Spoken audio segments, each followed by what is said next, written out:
Boss fame Sonali Phogat अब जल्द ही Punjabi cinema में नजर आने वाली है। गुग्गू गिल व एमी विर्क के साथ इन दिनों सोनाली पंजाबी फिल्म में काम कर रही है। कैसा रहा बिग बॉस का सफर और पंजाबी फिल्मों में काम करने में कितना मजा आ रहा है, इसी को लेकर बातचीत करेंगे। खुद सोनाली फोगाट हमारे साथ हैं। स्वागत है आपका पंजाब केसरी ग्रुप में, सोनाली जी। नमस्कार जी मैडम, पहला सवाल तो यही है कि आपको क्या कहें, टिकटॉक स्टार, मॉडल, राजनेता और अब पंजाबी कलाकार, इतना सारा टैलेंट कहाँ से लाती हैं आप?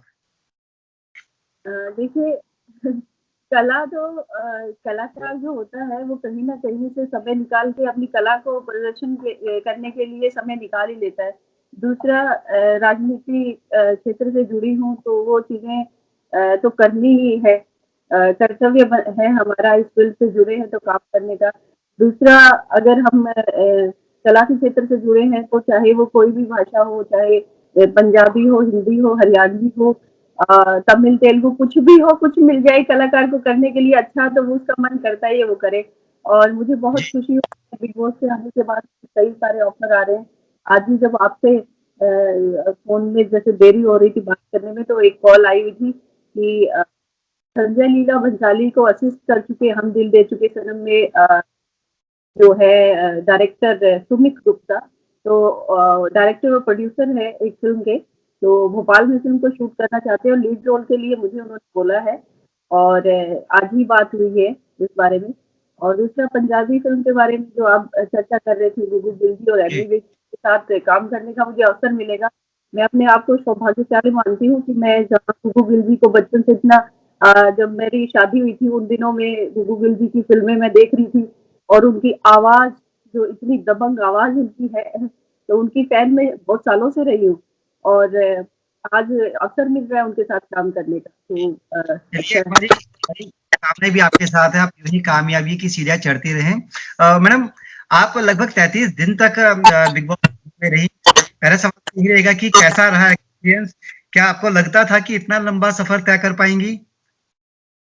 नहीं, मुझे नहीं लगता था कि मैं 33 दिन का सफर कर पाऊंगी, क्योंकि वहां पर मुझे पता है कि हम जब बाहर से देखते थे, जो लड़ाई झगड़ा जो ज्यादा करते हैं वहां पे वो ही ज्यादा टिकते हैं, क्योंकि 14 सीजन में मैंने लगातार कई बार बिग बॉस के एपिसोड देखे हैं, तो उसमें मैंने पाया कि जो झगड़ा करने वाले लोग हैं वो टिकते हैं ज्यादा, बाकी लोग दिखते नहीं, आउट हो जाते हैं। तो मुझे लगा कि मैं झगड़ा नहीं कर पाऊंगी। और आप लोगों ने देखा होगा कि 2 हफ्ते तो बिल्कुल मैं शांत नज़र आ रही थी आप लोगों को, क्योंकि मेरा स्वभाव वैसा ही है। और दूसरा, मैं 33 दिन टिक पाई, पता नहीं, मुझे उम्मीद नहीं थी। 1 हफ्ते की उम्मीद थी मुझे। झगड़े की बात आपने कही, आपने भी झगड़ा किया और खुद बिग बॉस को बोलना पड़ा। हाँ, बिल्कुल झगड़ा मेरा 2 से 3 बार हुआ। और रीज़न ज़्यादा लंबा-चौड़ा नहीं था। दूसरे लोगों ने ज़्यादा टारगेट कर डाला मुझे, और उन लोगों को लगा कि मतलब अभी सुनाने की बारी, अब ये मौका मिला है, 2 हफ्ते से शांत बैठी हुए, इनको सुनाते हैं। तो चीज़ें खोजी उन्होंने मेरे अगेंस्ट, और झगड़ा जब जब उन्होंने शुरू किया तो फिर जवाब तो देना ही था। अब एक तो मैं हरियाणवी, ऊपर से मैं जाटनी, तो मुझे जवाब देना तो आता है ना, तो फिर इसको आप झगड़ा मान लो चाहे, तो जवाब तो मैं दूंगी ही ना उस चीज का। जी जी जी। और झगड़े के साथ आपका प्यार इजहार भी नजर आया, पूरे दुनिया पूरे देश ने देखा जिस तरह से अली गोनी के साथ आपकी रोमांस की खबरें हो रही, भाईजान के सामने आपने प्यार का इजहार भी किया। क्या था, वाकई प्यार था या सिर्फ शो के दौरान जो से आपकी वो सामने आई थी? देखिए, शो के दौरान और एक आपका जैसे ग्रुप बनता है, आप किसी के साथ बैठते, कोई आपको अच्छा लगता है, तो वो भावना थी। प्यार नहीं कहेंगे इसको, कि प्यार एक अलग तरह का फीलिंग है, और किसी को पसंद करना और किसी कोई अच्छा लगना वो अलग है। हम भी अपने जीवन में, आपने भी पाया होगा कि आप जिससे प्यार करते हैं वो एक अलग एहसास होता है, और अगर आपका ग्रुप सर्कल में कोई आपको अच्छा लगता है या उसके साथ आप समय बिताते हैं, तो प्यार के लिए देखिए समय चाहिए, और कि आप कितना उसको जानते हैं, वो भी आपके प्रति वैसी भावना रखते हैं कि नहीं, वो अलग एहसास है। मैंने कभी नहीं कहा कि मैं अली से प्यार करती हूँ, कभी नहीं कहा। अपने आप कहीं भी उठा के देख लीजिए, मैंने ये ज़रूर कहा कि मुझे अच्छा लगता है, उसको देखना अच्छा लगता है, उसकी बातें अच्छी लगती है और उसकी जी। तरफ से ही था। ऐसा नहीं है कि मेरी तरफ से था, उसी ने शुरुआत की थी। जब वीकेंड के बाद पे सलमान जी ने कहा था सोनाली जी को सिखाना अली, तो सोनाली जी को बताओ, सिखाओ कैसे करते हैं। तो उसने उसी दिन शुरू कर दिया था सब कुछ। उसने कहा कि अरे सोनाली जी, आपकी आँखें बहुत खूबसूरत है, आपकी आँखें बोलती हैं, आप तो चुप रहती हैं। और इस तरह की बातों से उसने शुरुआत की। अब बताओ कोई महिला या कोई लड़की, वो कोई लड़का उसको ऐसे बोलता है, इस तरह की बातें कहता है, वो क्या करेगी? वो अच्छा नहीं लगेगा क्या उसको? जी, लगना अपनी चाहिए। तारीफ सुनना। सबको अच्छा लगता है और मैं झूठ नहीं बोल सकती, मैं अंदर चीजें दबा के नहीं रखती। मैंने बिग बॉस में जाने से पहले भी कहा था, देखिए मैं चाहे कोई भी काम करती हूँ, मैं स्पष्ट हूँ बिल्कुल, जो मेरे मन के अंदर है वही बाहर है और वही मैंने व्यक्त किया और वही सब था। जो चीजें मैंने कही वो मैं कबूल करती हूँ, कभी झूठ नहीं बोलती। राजनीति में भी जैसे मैं, लोगों ने मुझे कहा कि आप राजनीति में आइए, 12 साल का सफर है मेरा, हमेशा कहा आप झूठ नहीं बोलती, आप राजनीति में कभी नहीं चल सकती। लेकिन इन 12 सालों में जो मुकाम मैंने हासिल किया है, मेरी सच्चाई के बलबूते पे किया है और मुझे गर्व है इस बात पे, वही मैंने बिग बॉस में दिखाया। मैडम, राजनीति वाले मुद्दे पे भी आएंगे, आपके साथ बातचीत उस पर भी करेंगे। बिग बॉस की बात करते हैं। आप 33 दिन तक घर में रही, अंदर का माहौल आपने देखा। दो सवाल है एक साथ। एक तो आपको लगता क्या है कि कौन इस बार विनर हो सकता है? दूसरा, विकास गुप्ता को घर का मास्टरमाइंड कहा जाता है।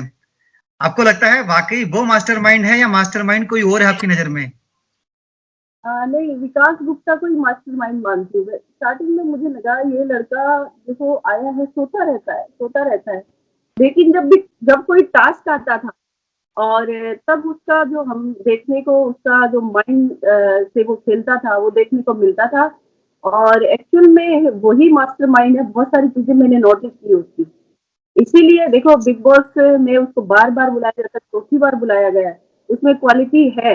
जिस तरह के गेम जी। में चीज़ें बदलनी हैं, तो विकास गुप्ता को मैं कहूँगी एक अच्छा व्यक्ति जो इस तरह के गेम में चतुराई से अपने दिमाग से खेलता है, तो मास्टरमाइंड वही कहलाता है। और विनर कौन हो सकता है आपको according? क्या लगता है आपको, किसमें ज्यादा दम है? अगर सच्चाई के साथ चलते हैं और साफ सुथरे तरीके से खेलना और एक अच्छी आदर्श को, जो हिंदुस्तानी आदर्श हम कहते हैं, उसको लेके सारे जितने कंटेस्टेंट हैं उसमें मैं राहुल वैद्य को मानती हूँ। अगर साफ सुथरा अगर निर्णय होता है तो राहुल वैद्य।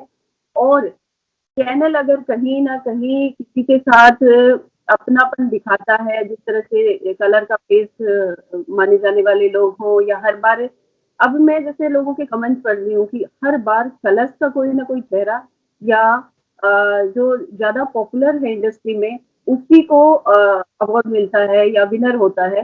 तो उसमें हम कह सकते हैं कि थोड़ा बहुत अगर रुबीना जी बनती, क्योंकि रुबीना जी को भी खास तवज्जो दी जा रही है शो में, वो भी बहुत अच्छा खेलती है, अच्छी महिला है। लेकिन जी। अ, जहाँ राहुल वैद्य का सवाल आता है तो दोनों में मैं राहुल वैद्य को ऊपर मानती हूँ कहीं ना कहीं। रुबीना जी कहीं गड़बड़ कर जाती है, लेकिन राहुल ने, मैं उसकी दोस्त थी, मैंने भी गलत किया तो राहुल ने मेरा पक्ष नहीं लिया। लेकिन रुबीना इस मामले में लेती है, जैसे निक्की गलत करती है तो निक्की का पक्ष लेती है, तो दोनों में मैं राहुल को एक अच्छा मानती हूँ इसमें। रुबीना क्या जी को भी जी, गलत क्या रुबीना से आपकी लड़ाई हुई, आप इसलिए रुबीना को नंबर 2 पे रखती हैं? नहीं, नहीं, मैं चाहती हूँ कि राहुल वैद्य, मेरी व्यक्तिगत राय है, राहुल वैद्य विनर बने। रुबीना भी हो सकती है, उनको भी मेरी शुभकामनाएं हैं। ऐसा नहीं है कि मैं उनके उनके साथ झगड़ा हुआ है तो नहीं। मैंने उनको वो बातें शो की शो में खत्म हो गई है। बाहर अलग है, बाहर सबसे मेरी दोस्ती है, ऐसा नहीं है कुछ भी। आपस में हम लोगों ने ये सब चीजें क्लियर की थी।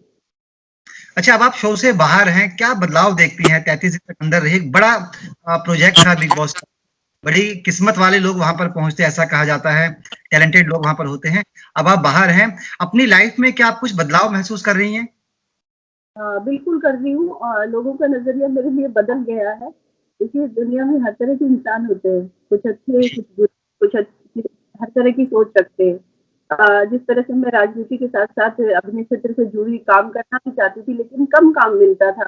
और मैं थोड़ा-सा इस मामले में वो हूँ कि मुझे सेलेक्टिव काम करना है, मुझे ऐसा नहीं करना कि बहुत बहुत सारा काम कर लूँ और अच्छा सब कर लूँ, नहीं। लेकिन वो मुझे ऑप्शन मिल नहीं रहे थे, लेकिन अभी मेरे पास ऑप्शन है बहुत सारे ढेरों। और बहुत अच्छा काम मिल रहा है।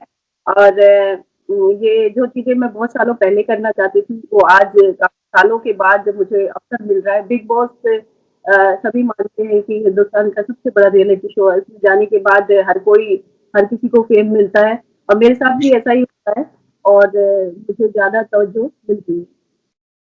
अच्छा, आप हरियाणा से हैं, हरियाणवी आपका टच है। पंजाबी की तरफ आपका कैसे मतलब कैसे आपको लगा कि पंजाबी की तरफ भी जाना चाहिए? पंजाब के टच की जहाँ बात करेंगे तो मेरा जो गाँव है, मेरा मायका जहाँ भी मेरा जन्म हुआ पली-बड़ी में, तो उधर 18 किलोमीटर से ही पंजाब शुरू हो जाता है और हमारा जो टीवी था, वो जालंधर और दिल्ली को स्टेशन पकड़ता था, तो जालंधर हम देखते थे, वहाँ पे पंजाबी गाने, पंजाबी मूवी, तो उस वजह से मैं पंजाबी फ़िल्मों की फ़ैन हूँ बचपन से ही। जैसे मैंने हाँ बताया कि जब मैंने शादी के बाद मैंने फ़िल्में उनकी देखी, तो मैं उनकी फ़ैन हो गई। कब मतलब उनके साथ शायद तब तक मैं एक्टिंग मैंने शुरू नहीं किया था, लेकिन पसंद थे बहुत अच्छे लगते थे। तो लगते हैं अभी भी। तो उनका ऐसा है कि देखिए पंजाब मेरा जो घर है बिल्कुल पंजाब से अटैच है। पंजाब के लोग मिलते-जुलते रहते हैं, तो पंजाबी कल्चर है मेरे अंदर है तो हरियाणा और पंजाब को मैं अलग मानती नहीं हूँ। इसलिए पंजाब की तरफ ही पंजाब में आप गुग्गू गिल और एमी विर्क के साथ नज़र आने वाली हैं, मतलब क्या आपका रोल क्या उसमें रहेगा? आप क्या कर रही हैं इस पूरे फ़िल्म के अंदर? उसमें डायरेक्टर जो है रविंदर रवि जी हैं और उसमें फ़िल्म का नाम जुगनू है। मुकद्दर का सिकंदर में रेखा जी ने जो रोल किया था, तो रेखा जी का जो रोल था उसी से मिलता-जुलता मेरा रोल है और गुग्गू गिल जी ने मुझे बात भी कही थी कि आप बहुत अच्छी अदाकारा हैं, आपको टिकटॉक के वीडियो जो एक्सप्रेशन, मूवमेंट हमने देखे तो हमें लगता है कि रेखा जी के साथ हम अगर हम किसी को सोच रहे हैं कि पंजाबी बड़े प्रोजेक्ट की फ़िल्म में लें तो सोनाली फोगाट शायद थोड़ा बहुत न्याय करेगी उस रोल के साथ। तो जी, मेरे लिए ये कॉम्प्लीमेंट है कि रेखा जी जैसी बेहतरीन अदाकारा जिन्होंने ये रोल किया था, तो वो मेरे जो टिकटॉक के वीडियो को देख के ही उन्होंने अंदाज़ा लगाया और मुझे ये रोल ऑफ़र किया। जी, टिकटॉक की बात आपने कही, आपको पहचान टिकटॉक से मिली, आपने कई बार कहा भी है। आपके फैन्स अब आपको कहाँ देखें? सोनाली फोगाट सबसे ज़्यादा फॉलोवर कहाँ है आजकल? देखिए मैं पहले फ़ेसबुक से जुड़ी थी और 2012 से मैं फ़ेसबुक पे एक्टिव हुई। धीरे-धीरे अपने कामों के ज़रिए जो भी चीज़ें थी मैं पोस्ट करती थी। फिर मैं टिकटॉक 2018 मैंने अगस्त सितंबर किया और 2 साल तक टिकटॉक चलाया, वीडियोज़ बनाए और मुझे लगता था हरियाणा के लोगों को पता नहीं है मेरी वीडियोज़ का, तो मैं चुपचाप बनाती थी और पोस्ट कर देती। लेकिन जब चुनाव आया, तब मुझे पता चला अरे सब लोग देखते हैं। लेकिन कहीं न कहीं सब लोग मानते भी कि हरियाणा को पहचान टिकटॉक से सोनाली फोगाट ने करवाई, जब अचानक टिकट मिला और खुल के सब लोगों ने देखा, फिर सब लोगों ने करना भी शुरू किया। और मेरे फॉलोअर्स काफ़ी संख्या में थे और मुझे वहाँ से कमाई भी हो सकती थी, लेकिन मैं तो शायद उस मामले में बुद्धू हूँ, मैं नहीं करती ये सब चीज़ें। मैं सिर्फ़ एंटरटेनमेंट, कला और मेरे अंदर जो चीज़ें हैं, बस उसी के लिए करती हूँ। और मुझे ज़्यादा लालच नहीं है कि भाई पैसे कमा लूँ या ये कर लूँ, मैंने कभी नहीं सोचा इस बारे में। और बस सेवा की भावना हमेशा रखती हूँ, जिस तरह से राजनीति से जुड़ी हूँ, तो वहाँ भी मेरा नेचर से सब लोग बहुत प्रभावित होते हैं। चुनाव लड़ने के बाद भी मेरे हल्के के लोग मुझसे मिलते थे, "अरे! सोनाली जी अगर हमें पहले पता होता आपका व्यवहार ऐसा है, नेचर ऐसा है, तो हम आप ही को वोट डालते, अगली बार ज़रूर जितवाएँगे।" तो मैं एक कलाकार का मन है, जो चाहे टिकटॉक पे रही हूँ, चाहे मैं फ़ेसबुक पे रही हूँ तो मैंने दिल से की हैं सारी चीज़ें। आजकल मैंने इंस्टॉल बहुत पहले किया था लेकिन कब से मैं एक्टिव नहीं थी, लेकिन इंस्टा में जैसे ही मैं जाने लगी बिग बॉस में मैंने धड़ाधड़ बहुत सारे वीडियो डाले और आने के बाद तो मैं हर रोज़ 4 से 6 वीडियो बनाती हूँ और वो डाल देती हूँ। लोग मुझे ट्रोल भी करते हैं, अली के मामले में ट्रोल करते हैं, मुझे बुढ़िया तक कहते हैं, दादी अम्मा कहते हैं, पर मुझे बुरा नहीं लगता। जो है सो कोई बात नहीं, कुछ लोग मुझे पसंद भी करते हैं, मेरी खूबसूरती की तारीफ़ करते हैं, मेरे डांस की तारीफ़ करते हैं। जब मैं आई थी बिग बॉस से तब 90% लोग ट्रोल कर रहे थे मुझे घटिया औरत, गंदी औरत, अपने बेटे की उम्र से छोटे को प्यार कर बैठी, ये कहते हैं और उन लोगों पे मैंने ध्यान नहीं दिया क्योंकि मेरे साथ कुछ महीने पहले मेरे साथ एक मामला हुआ था, में लोगों ने मुझे ट्रोल किया था जिससे मेरी मानसिक स्थिति बहुत ज्यादा मतलब डाउन हुई थी, लेकिन उस हादसे ने मुझे स्ट्रॉन्ग बना दिया था।